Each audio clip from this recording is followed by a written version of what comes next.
Hey everybody, welcome back to Spars Outdoors, and we're going to do the fishing report for the week. As you guys know, I've been doing a lot of ice fishing. We're going to talk a little bit about that, and then we're going to work our way right down here into the Port Huron and on up. We're going to cover a wide majority of the fishing that's going on right now. So let's just start off right down there on Lake St. Clair. You guys know that I fell through getting off the ice yesterday. I got lucky and I landed on a rock when I went through getting off the ice, okay? I was coming off the ice. We knew the ice was sketchy as it was. When we were walking out, water was coming through the ice, but we had about 3 inches of ice where I was. Now that ice right there, I would not recommend going on. A guy put up a post saying that we were on solid ice. The guy did not come out there at all and check out the ice. It was not solid, so I don't want nobody to get hurt. That's all I'm saying.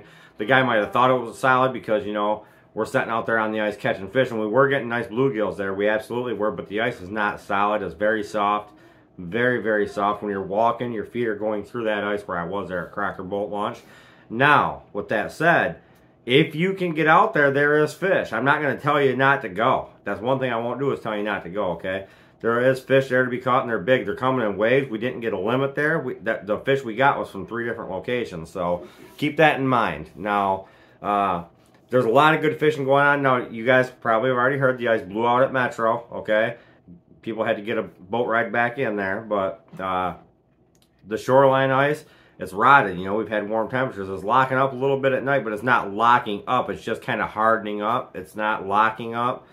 But we got a cold front coming. It's going to lock things up. I'm telling you guys. I told you guys we'll be fishing until April, and we will. Absolutely, we'll be ice fishing. Don't worry. But be careful where you go. The best ice, and this is the honest truth, the best ice is in the Fairhaven area, okay? And people are doing very well on perch out there. They're getting some pumpkin seeds. You guys know the pumpkin seeds holes. They're getting nice crappies and gills, picking away at them. I can't say they're getting limit catches or anything like that because it's a very tough bite. It's been a tough bite for the last 4 or 5 days straight. I'm going ice fishing tomorrow. So as for ice conditions, there's a ton of open water down there. All around Lake St. Clair, there's a lot of open water, okay? A ton of it. But in some of the canals, there's still some very good ice. Now, when I say very good ice, I'm talking, a lot of you guys wouldn't think it's good ice. When I'm saying very good ice, I'm not talking about that soft white or soft blue ice. I'm talking about the hard clear black. That's what we call the hard clear ice. That's the ice that you really want to see. And there is some of that in the canals. Now, on top of that hard clear is maybe 2 or 3 inches of slushy, mushy, gumballed up ice, okay? I can't even say honeycomb because it's not really honeycomb. It's melting weird. It's melting kind of weird. But I think it's because we're getting low at night, but then when that sun comes up, everything starts heating up the top of that ice and it's melting the top, but the water temps are staying, you know, they're still cold, obviously. They're still freezing water temps, so it's keeping that bottom layer hard in some of those canals. The Fairhaven area, it's filled with fish. Perch has been my best report. There's been perch being caught by the Cabana Blue restaurant out there in that trench. I know guys even walking out to that 7 foot of water. Take your speedy spud, hit that ice, make sure that you can go on that ice, okay? Because there's going to be gas spots, there's going to be soft spots. You guys know this, it's ice fish for a long time. Those of you that are new to the ice fishing, just pay very close attention. Take a spud and make sure you hit it enough to where you walk on that, you're not going to fall through. We don't want nobody falling through. And if you're very unexperienced at knowing the ice conditions, go with somebody that has some experience. Go with somebody, period. Even if you got experience, like me, I don't go alone, okay? And I've ice fished my whole life, and I go on some of the most risky ice you can possibly think of, as you guys know. And those of you who don't know that are new to the channel, I go on some sketchy ice. And we'll be ice fishing until April, though, promise you. We're going to get another cold blast. It's coming in about a week, and it's looking very promising. The lows at night are like 8, 9, 12, 15. Some days up to 20, but the lows in the day, the highs in the daytime are only going to like 31, 29, 26. So, and even some of them highs are 15, 16, 17 in that daytime high. So that is great, and that makes fast ice when it's already established ice. Now, what blew out, it's probably not going to get that safe again, but I can see it adding a couple inches to get out there to go fishing. But you might not be able to go out to 9 feet of water, 10, 11, 12 feet of water out in that Metro and Geno's area. But the canals will still be good to fish. And people don't like to go into canals because a lot of guys like to go for perch, right? Everybody wants to go for perch. Well, I've caught some of my biggest perch limits out of canals. I like to target panfish, though. there's a lot of good fishing going on down there. The day when I fell through, which was yesterday, I went down and we started fishing the north end of the lake. We picked away at a few, hit a few spots in between, picked away at a few, went all the way down to 11 Mile, went behind the library. That ice has broken up. The marina itself had about 2 inches of hard ice on it and about an inch of slush.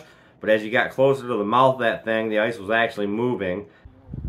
This ain't good ice here. It's up and down, up and down. Look at this.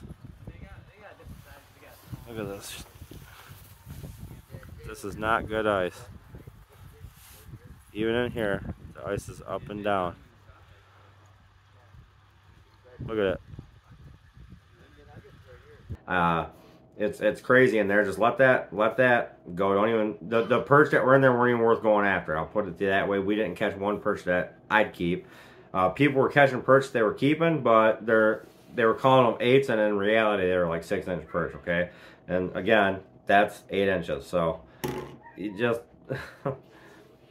that's all I gotta say about you gotta think about that. Do you really want to go risk your life for a couple perch or even a couple gills or anything like that? It's not worth going to that library, I'll tell you that. Wait till the water opens up and go back there and use bobbers and slip bobber and minnow, something like that. But there was a ton of guys fishing in there, and the biggest perch I seen caught was a keeper. It was about a 10-incher. Now, it was that same thing where you should have been here yesterday type of situation too. So who knows? You could go in there and slam them. I'm not telling you not to go there, but that ice, I would not get on. I'd fish right off the docks. And I go on sketchy stuff. Now, let's work our way a little bit back. Let's talk more about that north end of the lake, because that's where you're going to get the safest ice, okay? And when I say safest, I'm not calling it safe. By no means am I calling it safe, because none of the ice right now is safe, okay? There's no such thing as safe ice, even when it is safe. Even when you see trucks out there, you can hit a gas pocket or an old shanty hole. Ice fishing is ice fishing. So, just take a spud and proceed with caution, and take somebody with you. And float suit, if you can afford one, get one. They got them at Frank's on sale, I know that, and they're $189. You can get yourself a float suit, and that can be a game changer on saving your life out there if something does happen. Even on some of these canals that we're fishing are 11, 12, 13, 14 foot deep, So if you go through a canal, some of them got current, It's just, there's risky stuff everywhere you go, no matter what time of the year or how thick the ice is, there's always a risk. But anyways, let's talk about that north end of the lake. They're getting perch right out there in Fairhaven. In front of the raft, out not far, about 200 yards, all you got to go. The Cabana Blue, like I was mentioned earlier, they're getting perch there. So that whole area, over by the old buds, they're getting perch over there, and they're all nice sized perch, good limit catches. So, and there's sunfish, there's pumpkin seeds mixed in. Now, if I was to go to the raft, since I like to panfish a lot, I get a lot of perch. So, when I go ice fishing, I like to target panfish. I'd go to the raft, and I'd cut left, and I'd go back, and the first place I'd try is that cove to the left off by that flagpole. And I'd zigzag a line of holes for about 80, 90 yards, and I'd hit every one of those holes, seeing if I can pull a panfish or a crappie out of there, or I shouldn't say a panfish or a crappie. If I can pull a panfish, period, but I know that's a good crappie spot. And then if you can get inside those canal systems right there, they're full of gills and crappies usually, that's where I'd be checking out. So, that's about all I'm going to talk about down there on the Lake St. Clair. Let's just talk, because there's some stuff going on here in Port Huron right here at home. So, Port Huron, right along the boardwalks, whitefish have showed up, and they're getting good numbers of whitefish. They're getting some Atlantics, they're getting cohos, they're getting some walleyes. There's not big icebergs coming down or anything, because of things that have let loose is melted as it comes. They're getting little ones, like little pieces here and there, but it's very fishable, and people are catching fish. So get down to the boardwalk, cast your rods out there. And if I was to go down there, I'd run, you guys already know what I'm going to say, I'd run F9s and F11s, custom painted by John Latham, obviously. And I'd run spoons, red-eye spoons, triple threat salmon spoons. I'd run those with a north wind. That current pushes them just perfect. Absolutely, it's a good fishery. You can slide a minnow down your line. Like I said, they're getting a majority of fish. Lake trout, whitefish are going crazy. That's happens this time of year every year if you can fish it. So, and even into the spring, and they're nice sized whitefish. So if it was me to go down there, I'd go down somewhere near the water filtration plant to the south end of that wall. Might even cast out with a slip bobber, run about a 6 foot down below that. I'd run a minnow and let it drift along that slower current. But if you're going to use the river rods, I'd slide a minnow down one and slide Latham's down the other and run spoons on the bottom.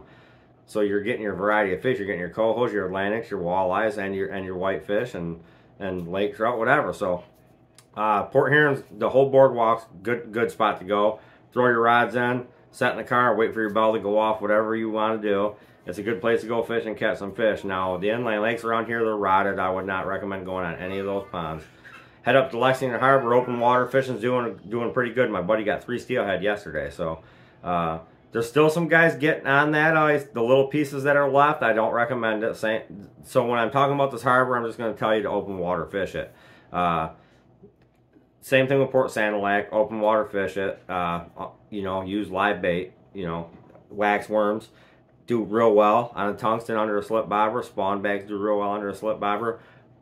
But me, I'd use the banger hand-tied jig, because you guys seen those videos last year of how I was doing that, and that's exactly what you see is what I do when I go up there. That's what I use. I'd have one out with I'd cast one rod for sure with a banger hand-tied jig, about 3 foot under a slip bobber, or a rocket bobber even, and then I'd cast another rod out with a 4mm or even a 3mm tungsten. The small ones are the smaller the better when you're fishing for those silverfish in them harbors.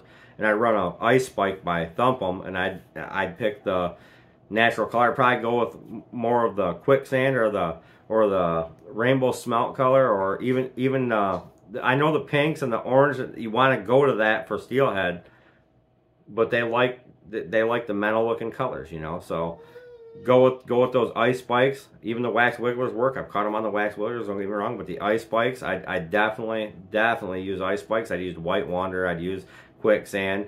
Maybe I'd throw a flow orange out, you know, just to do it, or a flow pink, because they do like those bright colors. And I'd be floating a spawn bag on another rod. So, and that's Port Sanilac and Lexington. I'd do the same thing. Now up there in Harbor Beach, I'd be casting the Arctic spinners for those lake trout, and you'd still get your cohos and Atlantics on those too. So a lot of fishing to go on.